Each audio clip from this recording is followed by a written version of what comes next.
Di sini kami akan mempresentasikan makalah sistem kendali, simulasi sistem kendali kontrol kecepatan putar motor DC menggunakan metode tuning pengendali PID pada MATLAB dan Simulink yang beranggotakan Rizky Adadi Pangestu, Hartawan Alif Nugroho, dan Herman Prakoso, dan diampu oleh Ibu Ulin Nuha Latifah STMT. Di sini di bab 1 kita akan menjelaskan pendahuluan, dan bab 2 tinjauan pustaka, bab 3 pembahasan, dan bab 4 itu kesimpulan.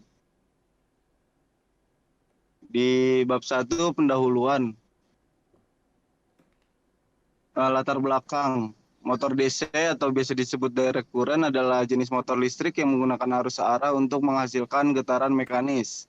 Motor DC sangat umum digunakan dalam berbagai aplikasi mulai dari peralatan rumah tangga hingga industri. Next. Di sini ada rumusan masalah dan tujuan. Tujuan percobaan ini melakukan rancangan pemodelan sistem kendali menggunakan MATLAB mengenai konsep simulasi dan analisis sistem kendali motor DC dapat memahami sebagai berikut. Yang pertama, mengetahui bentuk pemodelan sistem pemodelan motor DC. 2, memahami cara menganalisis sistem dalam bentuk root locus, Bode plot, dan Nyquist plot. Yang ketiga, mengetahui pemrosesan dari model sistem yang dibuat. Next. Bab 2 tinjauan pustaka.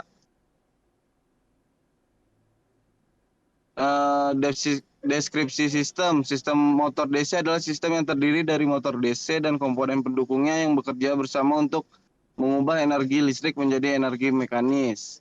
Motor DC terdiri dari beberapa komponen utama termasuk stator, rotor, dan sumber daya listrik. Berikut adalah penjelasan daripada apa yang saya sebutkan tadi.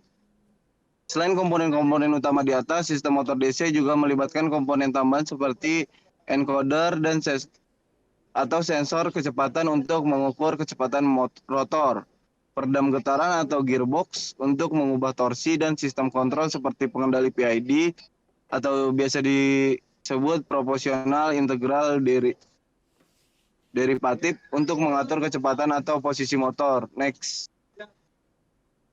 Berikut adalah gambar daripada blok diagram PID.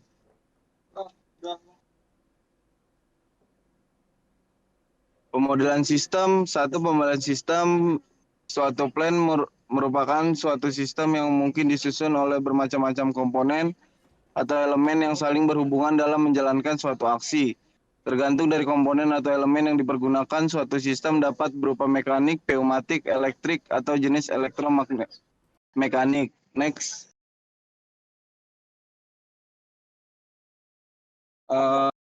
Model motor DC sebagai berikut. Berikut ini adalah keterangan dari setiap parameter.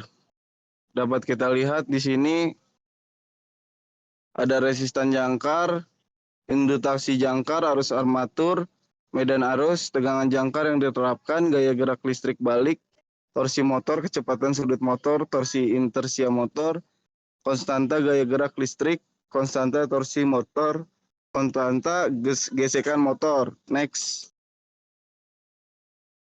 Untuk flux konstan, tegangan induksi F adalah proporsional terhadap kecepatan sudut.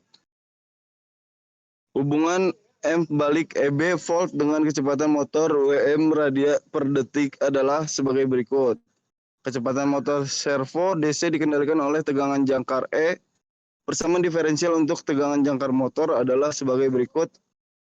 Dan arus jangkar menghasilkan torsi yang sesuai dengan jumlah torsi inersia dan gesekan. Dengan demikian persamaan motor mempunyai keseimbangan torsi sebagai berikut.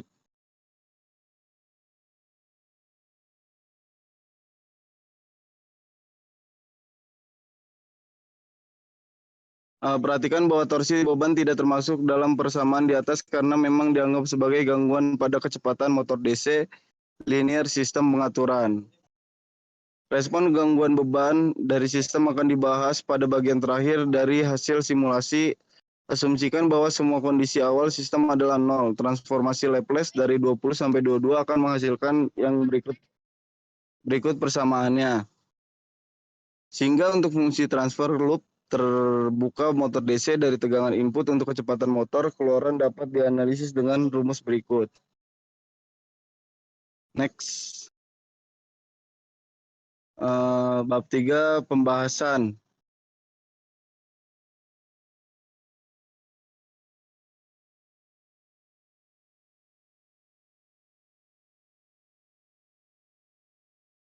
Pembahasan berikut adalah rumus yang ada.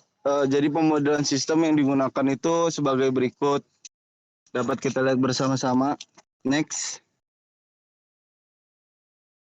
Dan diagram blok sistem dari pembahasan adalah sebagai berikut. Mulai set point, kontrol kecepatan motor DC, lalu membaca motor DC dan dinilai selesai. Next. Selanjutnya akan dipresentasikan oleh teman saya.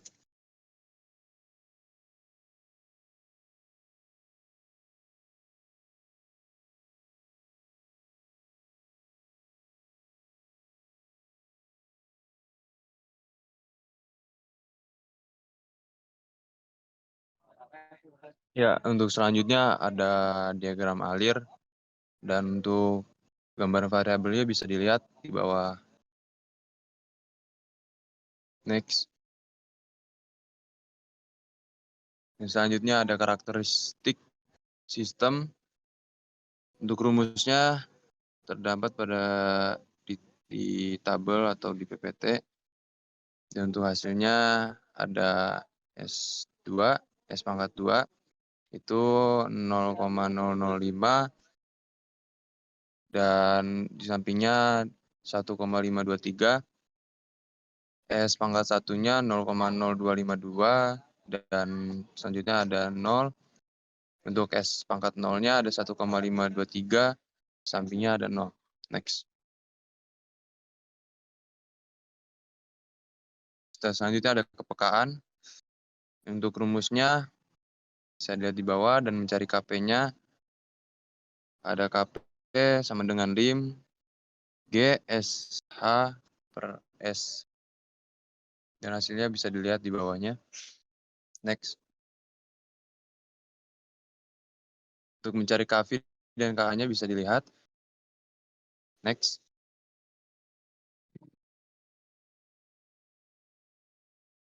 Untuk berikutnya ada analisis transient response, yaitu 1,23 0,0005 S2 tambah 0,0252 S ditambah 1,523. Next.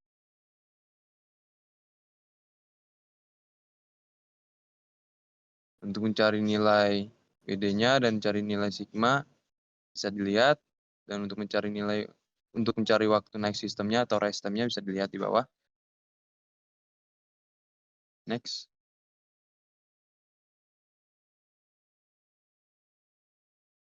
Untuk mencari peak time-nya atau waktu puncak sistem, untuk mencari overshoot maksimumnya bisa dilihat. Dan berikutnya untuk mencari turunan atau settling time menggunakan dua kriteria tersebut, yaitu kriteria 2%. Untuk hasilnya ada dua hasil, yaitu untuk kriteria 2% dan 5%. Next.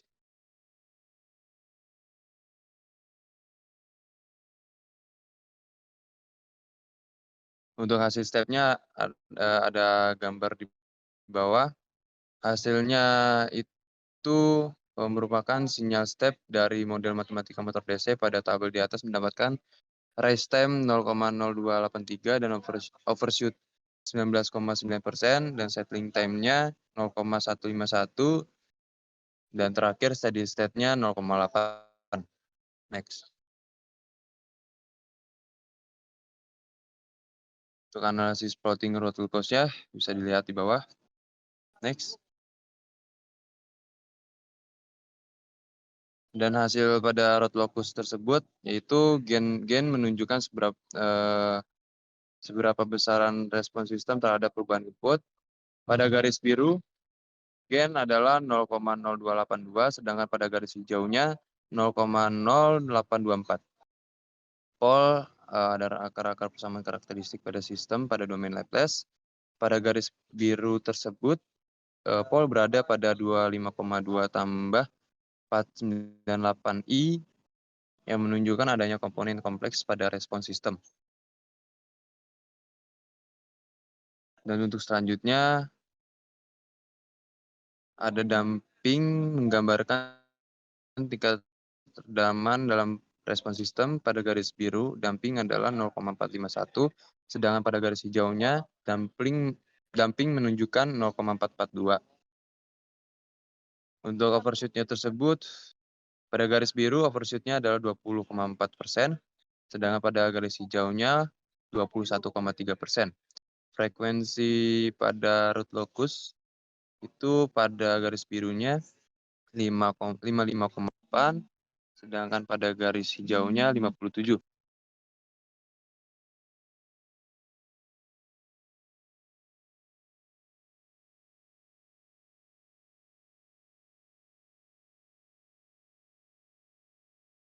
Bisa di next. Dan selanjutnya ada analisis plotting body plot. Hasil pada gambar di atas itu magnitude peak gain-nya menunjukkan min 0,0514 pada frekuensi 42,1 dan phase-nya yang terus turun dari 0 hingga 180 derajat. Bisa disimpulkan bahwa sistem mengalami penurunan amplitudo atau pengurangan sinyal pada frekuensi 42,1 dengan penguatan negatif. Respons sistem menurun secara signifikan dari frekuensi rendah hingga frekuensi 42,1 dan fase sistem mengalami perubahan dari 0 derajat hingga mendekati minus 180 derajat. Next. Selanjutnya ada plotting Nyquist diagram. Hasil gambar di atas itu menunjukkan nilai realnya itu minus 3,23E 06, imajinernya 5,9E 09, frekuensinya 2,76E plus 04, dan titik pertama tersebut pada 0, serta titik kedua pada puncaknya minus 0,0514, dan frekuensinya 42,1 terletak pada sumbu real di 0,5. Dapat disimpulkan sistem memiliki kutub pada titik awal 0, respons sistem mencapai puncak negatif minus 0,0514 pada frekuensi 42,1 dan titik kedua terletak pada sumbu real di 0,5. Next. Berikutnya ada perancangan kendali. Pada perancangan kendali dibuat menggunakan nilai yang telah dihitung dan disesuaikan dengan hasil transfer function pada MATLAB, sehingga didapat seperti pada gambar di bawah. Dan selanjutnya ada PID. Berikut adalah PID sebelum dilakukan metode tuning dengan Ziegler-Nichols 1. Next. Ziegler-Nichols 1 yaitu sistem yang dibuat menggunakan Ziegler-Nichols 1 yang berarti menggunakan tabel sebagai berikut. Tipe alat kontrol P, KP itu hasilnya T per L, TI-nya itu tidak terhingga, dan TD-nya itu 0. PI-nya itu 0,9 T per L, untuk TI-nya itu L per 0,3, dan TD-nya itu 0. PID-nya itu 1,2 T per L, TI-nya itu 2L, dan TD-nya itu 0,L. Next.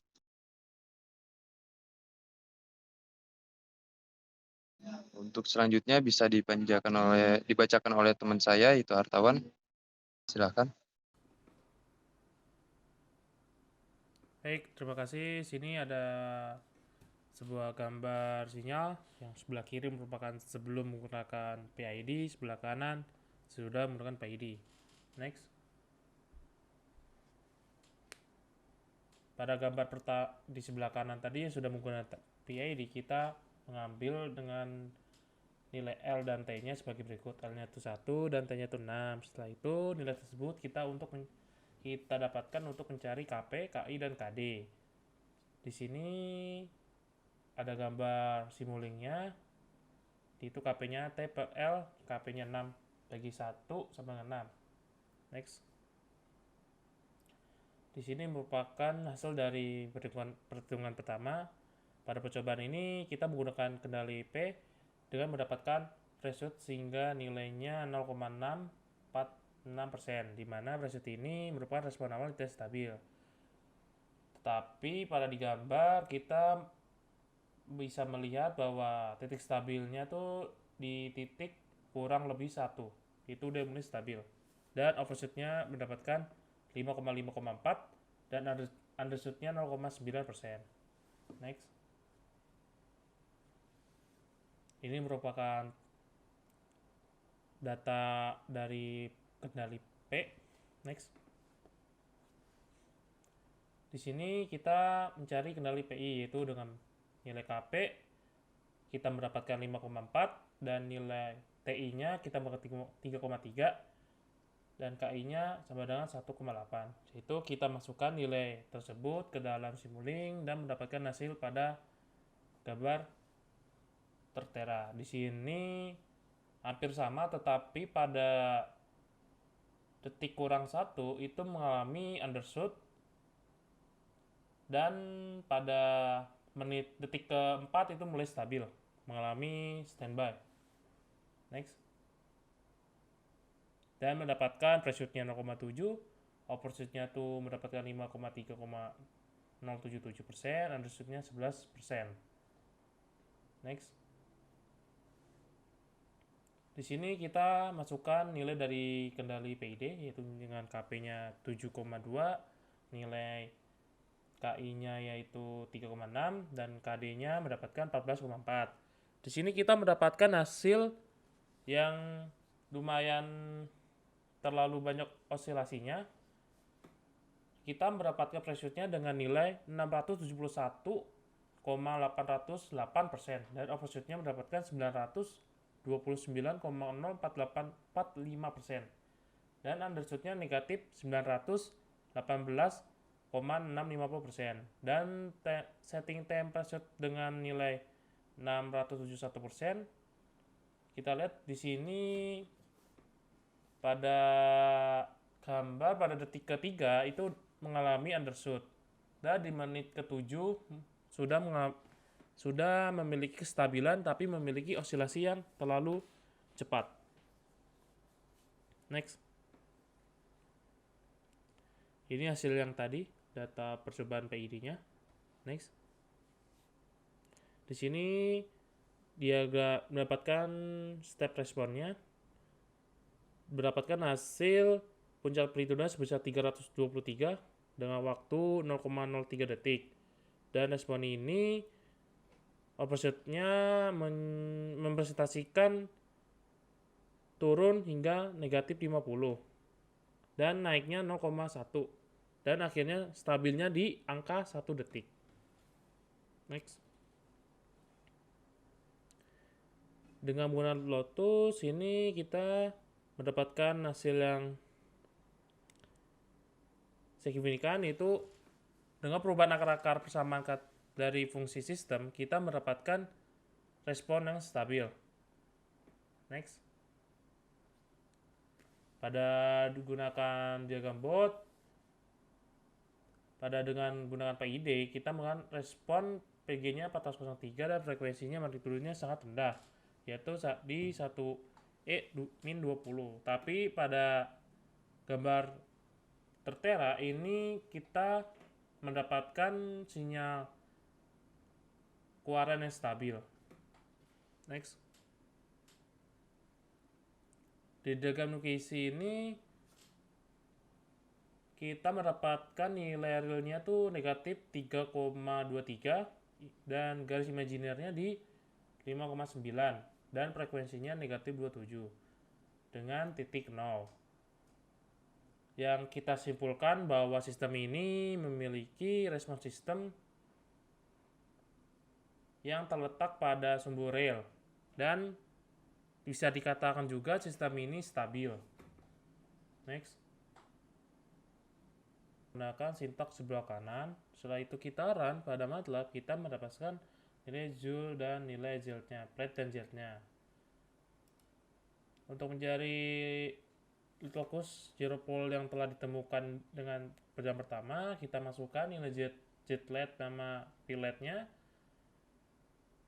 Dan kedua yaitu dengan nilai plate-nya kita mendapatkan persamaan dari nilai GC. Pada di slide ini kita terlihat. Pada slide ini kita masukkan kembali, kita mencari nilai lagi dengan nilai yang kita dapat. Dengan itu kita melakukan hasil sintak itu dengan Gillette-nya dan Gillette pole zero-nya. Dari hasil itu kita masukkan nilainya dan melakukan persamaan. Di sini kita mencari persamaan dari sebelumnya, memasukkan nilai-nilainya dan mendapatkan hasil dari persamaan GC. Setelah itu, setelah melakukan persamaan, kita melakukan oke, 1, 2, 3.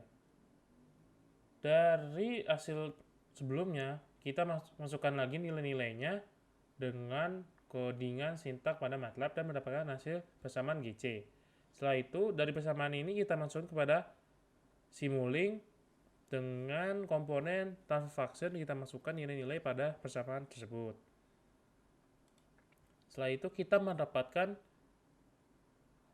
hasil dari persamaan tadi bahwa kita mendapatkan dengan tanpa feedback mendapatkan preshoot-nya 0,6, overshoot-nya 36,3 dan undershoot-nya 16,6 dan rest time-nya di 14,7 ms dan slayer rate-nya 40. Di sini kita mendapatkan sinyal dengan rest time-nya sangat naik di dalam 1 detik ini, rest time-nya sangat tinggi dan mengalami penurunan di kurang dari 2. Dan undershoot overshoot-nya mengalami kembali hingga di menit perkiraan di 1,3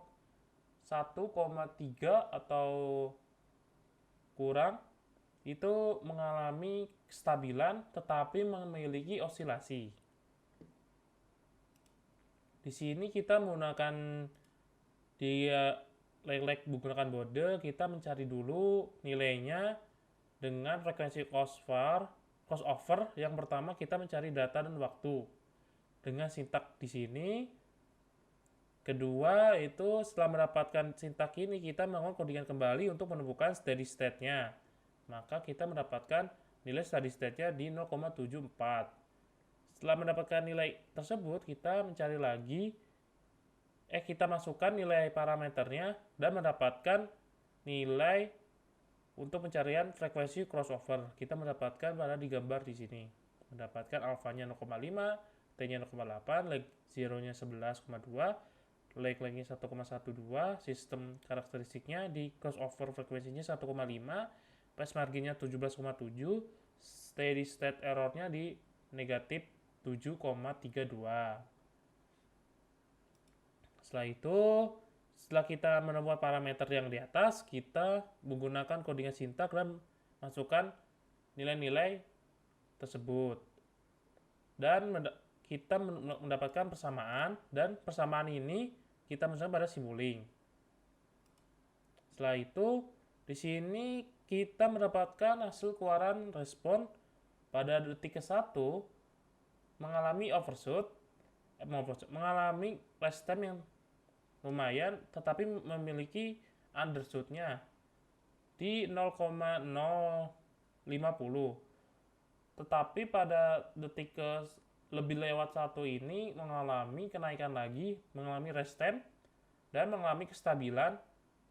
Pada detik ke lebih dari 2 ini mengalami osilasi.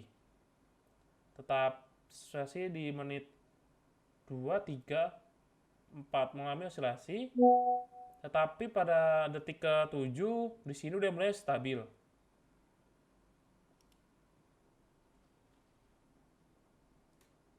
percobaan dari root locus, yaitu percobaan pertama, percobaan kedua, dapatkan hasil di mana di sini di percobaan pertama garis imajinernya pada di titik tengah, dan percobaan kedua juga sama. Next, untuk analisisnya ada di slide berikutnya.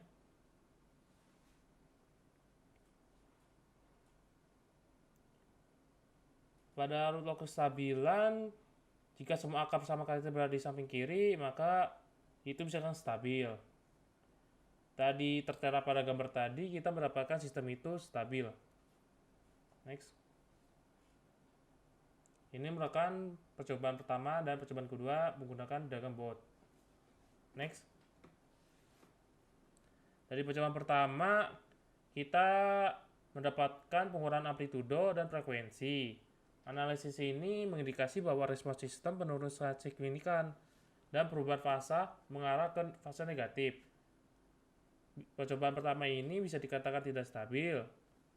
Tapi pada percobaan kedua, sistem guna PID, kita mendapatkan respons sistem yang baik, sehingga menunjukkan kestabilan sistem terhadap perubahan. Next. Ini merupakan percobaan Nikuisi percobaan pertama dan kedua. Next.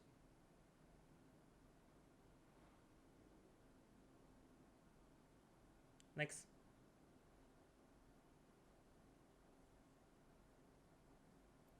Pada percobaan pertama ini, pada fase marginnya mendapatkan 0,776 dan delay marginnya 0,00183.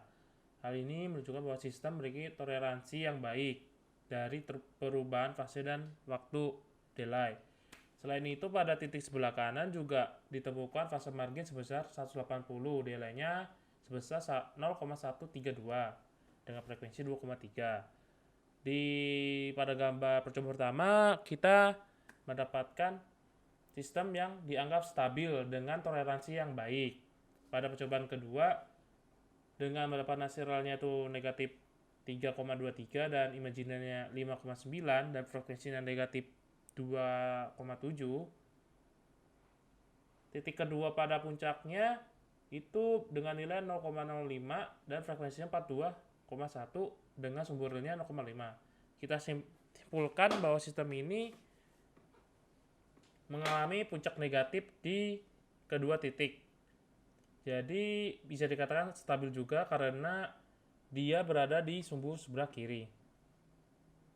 Next. Baik, kesimpulan ini akan kembalikan kepada moderator.